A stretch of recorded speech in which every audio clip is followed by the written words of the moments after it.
मेरी लालची सास ने मेरी बेटी का सौदा एक ऐसे मर्द से कर दिया जो बे औलाद था। वो आदमी मेरी बेटी को मेरी सास से पूरे 2 लाख में खरीदने वाला था, क्योंकि मेरी सास ने मुझे कहा था कि मैं जब भी बेटी पैदा करूंगी वो हर बार किसी बे औलाद जोड़े को मेरी बेटी बेच देगी। मेरी सास का कहना था कि इसे सिर्फ बेटे चाहिए, बेटियों से इसका दिल भर चुका था। इसलिए मैं बेटी के पैदा होते ही इसे उठाकर अस्पताल से भाग गई। मैं भागते भागते बहुत दूर निकल आई। मैं मुसलसल 2 घंटे से भाग रही थी। मुझे पता था कि वो लोग मुझे ढूंढ रहे होंगे। मैं जिन हालात से गुजर रही थी, मेरे लिए इस तरह भागना ही सही था। जब मैं थक गई तो सड़क पर बैठकर रोने लगी। मुझे चक्कर भी आ रहे थे। जब एक गाड़ी आकर मेरे पास रुकी, अंदर से एक बूढ़ी औरत और एक बूढ़ा आदमी निकले और मुझे यूं रोता देखकर मुझे अपने घर ले गए। अब मैं इन्हीं के साथ रहा करती थी। मैंने इन्हें झूठ बोल दिया था कि मेरा शौहर मर गया है और ससुराल वालों ने घर से निकाल दिया है। जब मेरी बेटी 1 साल की हुई तो इनकी तबीयत खराब रहने लगी। उन्होंने बताया कि उनका बेटा लंदन से वापस आ रहा है और वो इससे मेरी शादी करना चाहते हैं। ये सुनते ही मेरे हाथ पैर फूल गए। मैं निकाह पर निकाह कैसे कर सकती थी, लेकिन मैं मजबूर हो गई थी। जब उनका बेटा वापस आया तो उसे देखते ही मेरे सर पर आसमान गिर पड़ा। वो भी मुझे देखते ही पागल हो गया था, क्योंकि वो तो मेरा नाम इकरा है। मैं यतीम लड़की हूँ। माँ बाप की वफ़ात के बाद मुझे मेरी पड़ोसन ने गोद ले लिया था, क्योंकि ख़ानदान में मुझे संभालने वाला कोई न था। तब मैं 8 साल की थी। मैं अपनी पड़ोसन को चच्ची और उनके शौहर को चचा कहती थी। वो दोनों मुझे बहुत अच्छे लगते थे। उन्होंने ही मुझे पाल पोस कर बड़ा किया था। चचा मुझसे बहुत मोहब्बत करते थे, लेकिन चच्ची के लिए मैं सिर्फ और सिर्फ एक बोझ थी। और जब चच्ची को पता चला कि उनका इकलौता बेटा मुझ जैसी यतीम पर अपना दिल हार बैठा है, तो इनके गुस्से की कोई इंतहा ना रही। एक दिन खामोशी से उन्होंने मेरा रिश्ता दूसरे शहर में मौजूद अपने रिश्तेदारों से जोड़ दिया। चचा बहुत बूढ़े थे और बीमार रहने लगे थे, इसलिए चच्ची के आगे उनकी एक न चली। चच्ची ने कुछ दिनों बाद अपने चंद रिश्तेदारों की मौजूदगी में मेरा निकाह जुनैद से करा दिया। चच्ची का बेटा इन दिनों अपने दोस्तों के साथ घूमने फिरने के लिए दूसरे मुल्क गया हुआ था और चच्ची ने इसकी गैर मौजूदगी का भरपूर फ़ायदा उठाया था। मैं पहले ही बेआसरा और यतीम बच्ची थी। चच्ची के टुकड़ों पर पलकर जवान हुई थी, इसलिए इनके फैसले के खिलाफ जाने की हिम्मत नहीं थी। मैं चचा के गले लगकर बहुत रोई थी और अपने शौहर जुनैद के साथ दूसरे शहर चली आई थी। मुझे लगा था कि मुझे एक मजबूत सहारा मिल गया है। मेरा शौहर दुख सुख में मेरे साथ होगा। माँ बाप की जो कमी मेरी ज़िंदगी में इख्लाफ पैदा कर चुकी थी, शायद अब वो पूरी तरह ख़त्म हो जाएगी। लेकिन मुझे क्या खबर थी कि ये रिश्ता मेरे लिए जलते अंगारों से कम नहीं होगा। जुनैद के घर में बहुत सारे लोग थे। जुनैद के 7 बहन भाई थे और सब के सब जुनैद से छोटे थे और मैं घर की बड़ी बहू बनकर आई थी। लेकिन मुझे बहू नहीं, दरअसल नौकरानी बनाकर लाया गया था। शादी की पहली रात जुनैद ने मुझे यकीन दिलाया कि वो हर मुश्किल में मेरा साथ देंगे और मुझे कभी अकेला नहीं छोड़ेंगे। सारी रात वो मुझ पर अपनी बेपनाह मोहब्बत लुटाते रहे और मुझे ऐसे लगा जैसे मेरे दिल की बंजर ज़मीन पर बारिश की ठंडी फुहार बरस रही हो।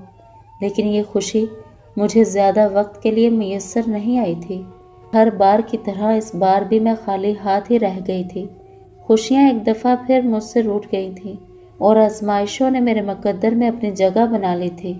शादी के अगले दिन ही मुझे मेरी औकात का अंदाज़ा हो गया, जब मेरी सास ने सुबह सवेरे ही बुरी तरह हमारे कमरे का दरवाज़ा खटखटाया और मेरे दरवाज़ा खोलते ही मुझे देखकर मुझ पर बरसने लगी। मैं हैरान परेशान सी खड़ी इन्हें देख रही थी और वो बस बोलते ही जा रही थी। इनके लफ्ज़ों की तपश ने मेरे वजूद को झुलसा दिया था। वो कह रही थी कि मैं तुझे यहाँ अय्याशी करने के लिए नहीं लाई। तुझ जैसे यतीम को खाली हाथ लाने का मकसद सिर्फ इतना है कि तू आज से इस घर के सारे कामकाज देखेगी। सुबह के 8 बजने वाले हैं और तू अभी तक महारानी बनकर सोई पड़ी है। तेरी चच्ची ने यह कहकर तुझे हमारे पल्ले बांध दिया था कि तू बहुत ही काम वाली है और चाको चबंद है, लेकिन मुझे तो कोई काम चोर मालूम होती है। जिसे सुबह उठने की ही आदत नहीं है। अपनी सास के लहजे और लफ्ज़ों को सुनकर मैं ज़मीन में गड़ गई थी। मेरी पड़ोसन चची ने मुझे जानबूझकर इस दलदल में धकेला था और जुनैद की माँ ने मुझे एक नौकरानी के तौर पर कबूल किया था। मैं जैसे ही कमरे से बाहर निकली तो मेरी बड़ी नंद कहने लगी कि हमारे भाई को अपनी अदाओं में फंसाने की कोशिश भी ना करना। हमारा भाई अम्मा के सिवा किसी की बात पर एतबार नहीं करता, इसलिए ऐसा कोई काम न करना जिसकी वजह से इस घर से धक्के देकर तुम्हें निकाल दूं। बड़ी नंद की बात से मेरे रोंगटे खड़े हो गए थे। वो साफ और सीधे लफ्ज़ों में मुझे धमका रही थी। मैंने खामोशी से सर झुका लिया, लेकिन मेरी आंखों के कटोरे पानी से भर गए थे। मैंने बावर्ची खाना संभाल लिया और तेज़ी से सब के लिए नाश्ता बनाने लगी। थोड़ी देर में ही जुनैद कमरे से उठकर बाहर आए और मुझे काम करता हुआ देखकर वापस पलट गए। मेरा दिल दुखी हो गया था। मैं अच्छी तरह जानती थी कि मेरे मुकद्दर में क्या लिखा गया है। मैं सारी ज़िंदगी ऐसे ही तंज ताने सुनते आई थी, लेकिन न जाने क्यों जुनैद से मिलने के बाद मैंने बहुत सी खुशफहमियाँ पाल ली थीं। दिल को एक उम्मीद से हो गई थी कि अब मेरी ज़िंदगी में भी एक मजबूत सहारा आ गया है। लेकिन जब ये उम्मीद पूरी तरह टूटी तो मैं खुद को संभाल ना पाई और मैं किरची किरची हो गई। मेरी बड़ी नंद ने ठीक कहा था कि जुनैद अपनी माँ की हर बात पर आंख बंद करके एतबार करता था, इसलिए मैंने खामोशी की चादर ओढ़ ली। सुबह से लेकर रात तक मैं घर के कामों में लगी रहती और रात गए जब जुनैद मुझ पर अपनी मोहब्बत नछावर करते तो मुझे अच्छा नहीं लगता था। थकन से मेरा वजूद टूट रहा होता और मुझे जुनैद बिल्कुल बेमायने मालूम होता। ज़िंदगी बहुत बुरी तरह से मुझे मात दे चुकी थी। दिन आहिस्ता आहिस्ता गुजर रहे थे जब एक दिन मेरी ज़िंदगी में एक ठंडी हवाओं का झोंका आया। वो मेरी ज़िंदगी में एक अनोखा सा सुकून बख्श गया। काफ़ी दिनों से मेरी तबीयत ख़राब थी, लेकिन मेरी सास मुझे डॉक्टर के पास लेकर नहीं जा रही थी और जब एक दिन घर के काम करते हुए मैं बुरी तरह से चकरा कर गिरी तो मजबूरन मेरी सास मुझे डॉक्टर के पास ले गई। डॉक्टर ने बताया कि मैं उम्मीद से हूँ और इस खबर ने जैसे मेरी ज़िंदगी बदल कर रख दी थी। मुझे ऐसा मालूम हुआ कि जैसे डॉक्टर ने मुझे नई ज़िंदगी की खबर सुनाई हो। मैं खुशी से दीवानी हो रही थी और दिल ही दिल में सोच रही थी कि जब यह खबर जुनैद को पता चलेगी तो वो कितना खुश होंगे। लेकिन मेरी खुशी उस वक्त मिट्टी में मिल गई जब मेरी सास ने कहा कि इन्हें लड़का चाहिए। अगर मेरे यहाँ लड़की पैदा हुई तो नताइज की जिम्मेदार तुम खुद होगी। अपनी सास की बात सुनकर मेरा दिल दहल गया था। लड़का या लड़की ये सब तो खुदा की मर्जी थी, मैं बेचारी क्या कर सकती थी। लेकिन मैं इतना ज़रूर जानती थी कि मेरी सास को लड़का चाहिए तो वो लड़की की पैदाइश पर ज़रूर इसे नुकसान पहुँचाएगी। मेरी ज़िंदगी की सबसे बड़ी खुशी भी अजियत में बदल गई और मैं दिन रात यही सोचने लगी कि अगर मेरे घर लड़की पैदा हो गई तो क्या होगा। कई दफ़ा मैंने जुनैद से इस बारे में बात करना चाही, लेकिन जुनैद हमेशा यही कहते कि तुम अभी से इस बारे में क्यों सोचती हो, तुम अल्लाह से दुआ करो वो तुम्हें बेटे से नवाजे। कभी कभी तो मुझे समझ नहीं आता था कि जुनैद पढ़े लिखे होने के बावजूद भी सही और गलत में फ़र्क क्यों नहीं करते थे। वो बहुत अच्छी तरह जानते थे कि इनके घर में मुझ पर किस तरह के जुल्म किए जाते हैं, इनकी माँ का सलूक मेरे साथ कैसा है। लेकिन जुनैद ने कभी भी मेरी तरफ से एक जुमला भी अदा नहीं किया था। मुझे हामला हुए 6 महीने हो गए थे और 6 महीने मैंने पूरी तरह अजियत में ही गुजार दिए थे। अब तो मुझे भी मालूम हो गया था कि मैं एक बेटी को जन्म देने वाली हूँ। बस अब हर वक्त एक ही सोच मुझ पर हावी रहती कि मेरी बेटी के साथ ये लोग क्या सलूक करेंगे। मेरा दिल कहता था कि अगर उन्होंने मेरी बेटी को मार दिया तो मैं क्या करूँगी। तभी मैंने सोच लिया था कि मैं बेटी के पैदा होते ही इसे लेकर फरार हो जाऊंगी। मुझे जुनैद से कोई ख़ास तवक्को नहीं थी। जो आज तक कभी मेरे हक में एक बात तक नहीं कर सके, वो अपनी बेटी की ज़िंदगी के लिए क्या करते। वो तो अपनी माँ के हर हुक्म पर सर झुका देते थे और मेरी सास को सिर्फ और सिर्फ बेटा ही चाहिए था। जुनैद को नौकरी के सिलसिले में कुछ दिन घर से बाहर भी गुजारने पड़ते थे। ऐसे ही दिन चल रहे थे कि जब एक रोज़ मेरी सबसे छोटी वाली नंद ने मुझे एक बात बताई, जिसे सुनकर मैं अपने होश खो बैठी थी। वो मुझे बता रही थी कि जब से मेरी सास को पता चला है कि मैं एक बेटी को जन्म देने वाली हूँ, पहले तो उनका इरादा था कि वो मेरी बेटी को कहीं फेंक आएंगे, मगर अब उन्होंने मेरी बेटी का सौदा एक आदमी के साथ कर दिया है जो बहुत अमीर है और बेऔलाद है। वो मेरी बेटी के बदले में मेरी सास को पूरे 2 लाख देगा। ये बात सुनकर मैं कांप गई थी। फिर अचानक मुझे दर्द होने लगा। मैंने अपनी सास को अपने जिस्म में उठने वाली दर्द के बारे में बताया तो वो कहने लगी कि पहले सारे कपड़े धो लो, फिर मैं तुम्हें अस्पताल लेकर चलूँगी। ये सुनकर मैं हैरान रह गई कि मेरी सास इतनी संगदिल हो सकती है। मेरी सास को मुझ पर ज़रा भी रहम ना आया और मैंने जब सारे घर के कपड़े धो लिए तभी मेरी सास मुझे अस्पताल लेकर गई। मैंने कुछ ही देर में खूबसूरत सी बेटी को जन्म दे दिया। जैसे ही नर्स ने मुझे आकर बताया कि मैं एक बेटी की माँ बन गई हूँ, मैंने दोनों हाथ इसके आगे जोड़ दिए और इसे कहा, अभी मेरे ससुराल वालों को बच्ची की पैदाइश की खबर न सुनाना। नर्स ने हैरानगी से मेरी तरफ देखा तो मैंने इसे सारी बात बता दी। मैंने इससे इल्तिजा की कि वो मुझे मेरी बच्ची समेत यहाँ से निकाल दे, नहीं तो ये जालिम लोग मेरी बच्ची को बेच देंगे या इसे मार देंगे। नर्स रहमदिल औरत थी। उसने मुझे पूरी तरह से चादर उड़ा दी और मेरी बच्ची को मेरी गोद में डाल दिया और अस्पताल के पिछले दरवाजे से भागने में मेरी मदद की और कहने लगी कि यहाँ मैं सब संभाल लूँगी, तुम्हारे पास सिर्फ आधा घंटा है, तुम यहाँ से कहीं दूर निकल जाओ। मैंने दिल से नर्स का शुक्रिया अदा किया और भागते भागते एक खाली सड़क पर आ बैठी। मैं किसी भी सूरत अपनी बेटी को नहीं खोना चाहती थी, क्योंकि ज़िंदगी में मुझे पहली बार अपना कोई खूनी रिश्ता मिला था। मुझे सड़क पर बैठे कुछ ही देर गुजरी थी कि जब एक गाड़ी मेरे पास आकर रुकी और एक बूढ़ी औरत एक बूढ़ा गाड़ी से उतरकर मेरे पास आए और मुझसे पूछने लगे कि मुझे किस चीज़ की ज़रूरत है।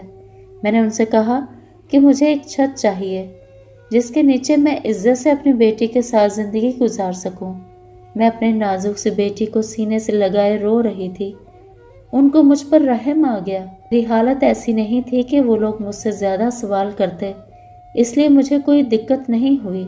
उन्होंने कहा कि बेटी हमारे साथ चलो, हम तुम्हें और तुम्हारी बेटी को अपने घर में पनाह देंगे।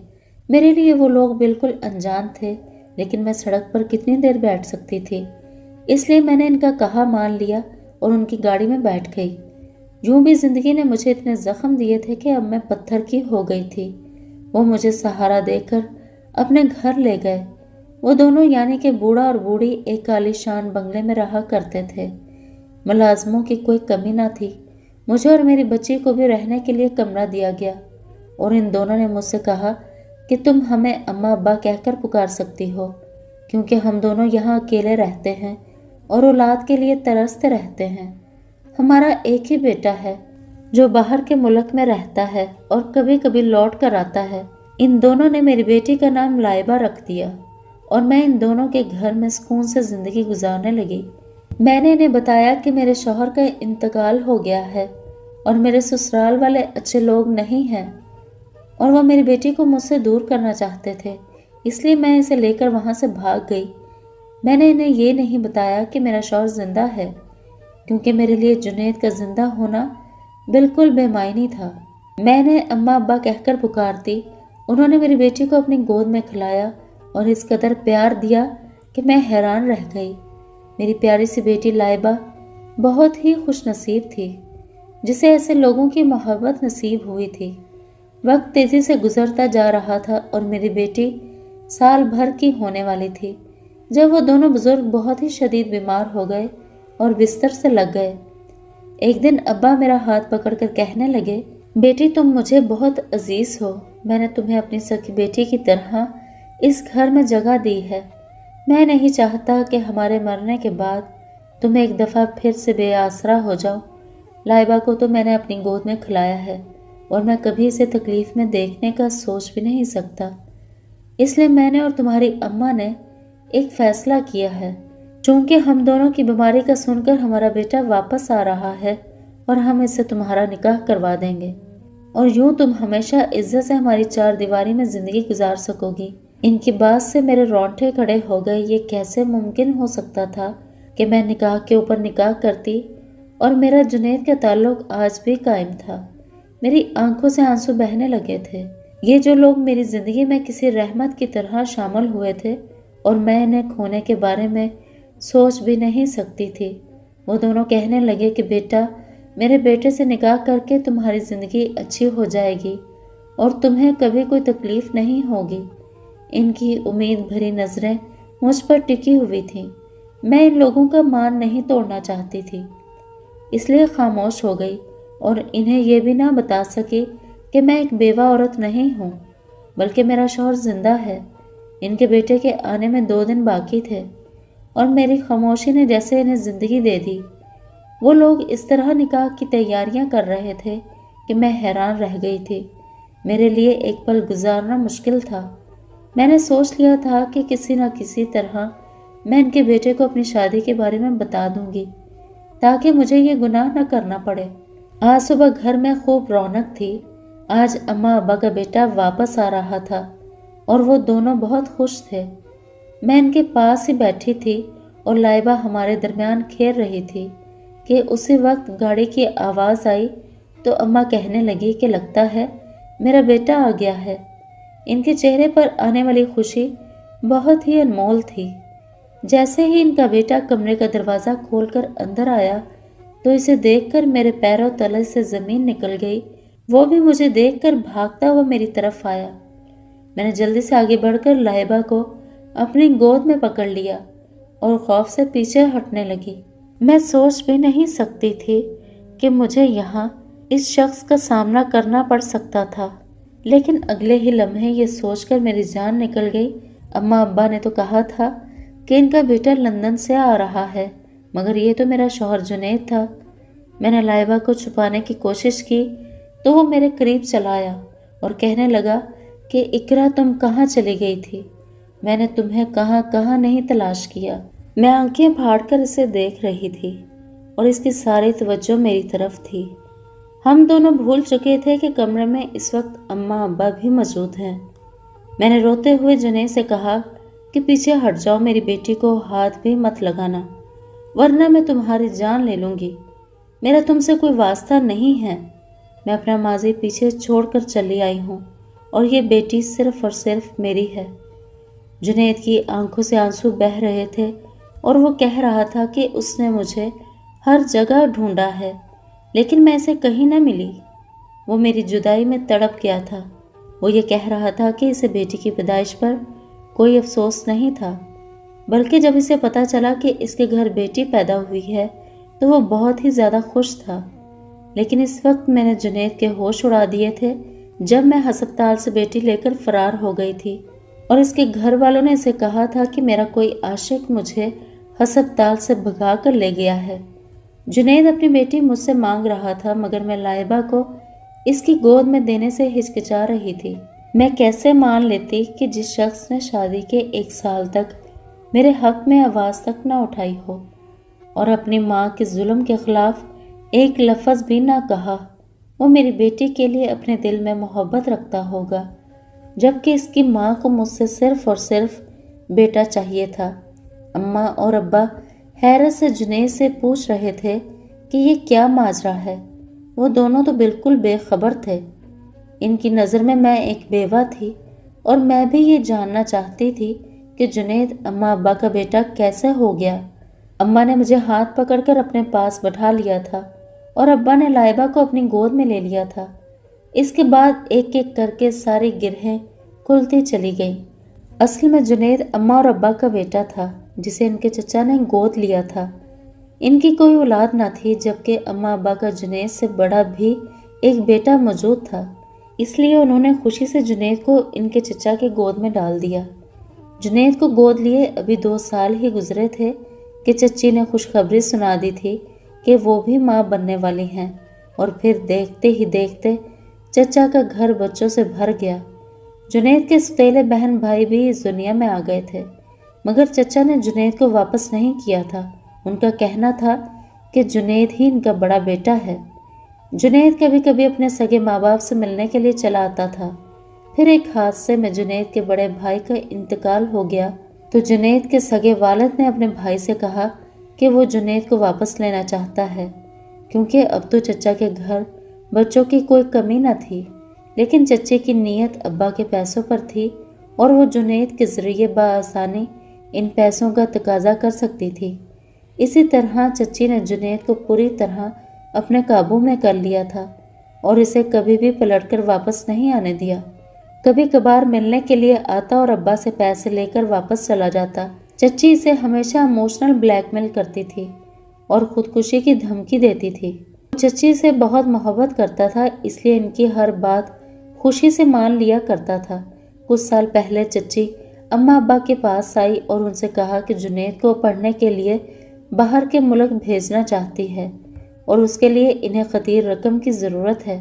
اپنے بیٹے کی پڑھائی کا سن کر ابا نے فوراً انہیں 5 لاکھ روپے دے دیے۔ چچی نے ان پیسوں سے اپنے لیے زیور بنا لیے، جس کی خبر جنید کو بعد میں ہوئی اور اسے اپنی ماں کی لاج رکھنے کے لیے اس جھوٹ کو آگے بڑھانا پڑا۔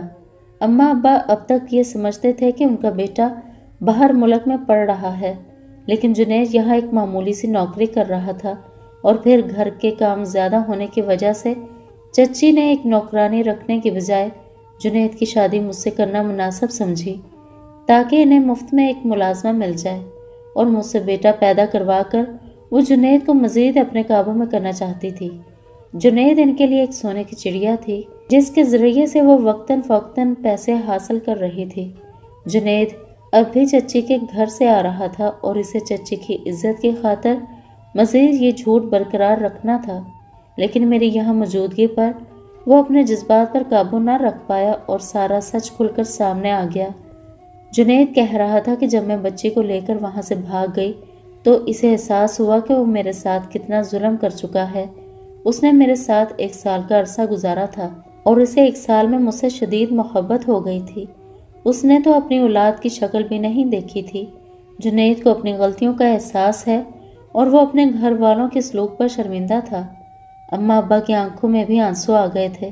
انہیں دکھ بھی تھا کہ چچی نے ان کے بیٹے کی شادی ان سے بغیر پوچھے کر دی تھی اور چچی کی وجہ سے جنید جھوٹ پر جھوٹ بولتا رہا۔ ابا نے مجھے اپنے سینے سے لگا لیا اور کہنے لگے کہ ہم تو تمہیں اپنی بہو بنانا چاہتے تھے، لیکن تم تو پہلے ہی ہماری بہو نکلی اور اب سے تم ہمارے گھر میں ہی رہو گی۔ وہ لائبہ کو پیار کرنے لگے۔ پہلے بھی ان کی محبت میں کوئی کمی نہیں تھی اور اب تو لائبہ ان کی پوتی ثابت ہوئی تھی۔ ابا جی نے ناراض ہو کر جنید سے کہہ دیا تھا کہ اگر تم نے اپنی چچی کے پاس جانا ہے تو بے شک تم جا سکتے ہو، لیکن لائبہ اور میری بہو کہیں نہیں جائیں گے۔ جنید نے بھی اپنے اماں ابا سے معافی مانگی۔ اماں ابا نے جنید کو معاف کر دیا کیونکہ وہ پہلے بھی اپنا ایک بیٹا کھو چکے تھے، اب جنید کو کھونا نہیں چاہتے تھے۔ جنید کہنے لگا کہ میں اپنی اولاد کے لیے بہت تڑپا ہوں۔ مجھے اس وقت آپ کی تکلیف کا اندازہ ہوا ہے کہ بڑے بھائی کی موت کے بعد آپ دونوں کتنے اکیلے رہ گئے تھے اور آپ کو میری کتنی ضرورت تھی، لیکن میں نے کبھی اس بات کو محسوس نہیں کیا۔ میں اب آپ دونوں کو چھوڑ کر کہیں نہیں جاؤں گا۔ اللہ تعالیٰ نے چچی کی گود میں بہت سی اولادیں ڈال دی ہیں اور وہ ان کے ساتھ خوشی خوشی زندگی گزار سکتی ہیں۔ جنید نے مجھ سے بھی معافی مانگی تھی اور میں نے اسے معاف کر دیا تھا کیونکہ ان کی وجہ سے ہی مجھے اماں ابا جیسے مخلص رشتوں کا ساتھ حاصل ہوا تھا۔ میں، جنید، لائبہ اور اماں ابا ایک مکمل فیملی بن گئے تھے اور ہماری زندگی میں خوشیاں ہی خوشیاں بھر گئی تھیں۔ کبھی کبھی انسان پر تکلیفیں اور آزمائشیں ایک ساتھ چلی آتی ہیں، بس انسان کو صبر کرنا چاہیے۔ صحیح وقت آنے پر ہم پہلے سے بھی زیادہ حاصل کر لیتے ہیں، بس ہمیں ہر حال میں اللہ تعالیٰ کا شکر گزار ہونا چاہیے۔ میں نے کبھی اللہ تعالیٰ کی ناشکری نہیں کی تھی اور آج اس کا انعام مجھے خوبصورت رشتوں کے طور پر مل گیا تھا۔ آج میں اور جنید دونوں بہت خوش تھے۔ محترم دوستوں، آج کی ویڈیو میں تھا بس اتنا ہی۔ ویڈیو پسند آنے کی صورت میں لائک اور شیئر کیجیے اور چینل کو ابھی تک سبسکرائب نہیں کیا تو سبسکرائب کر کے بیل نوٹیفیکیشن کو آن کر دیں۔ شکریہ۔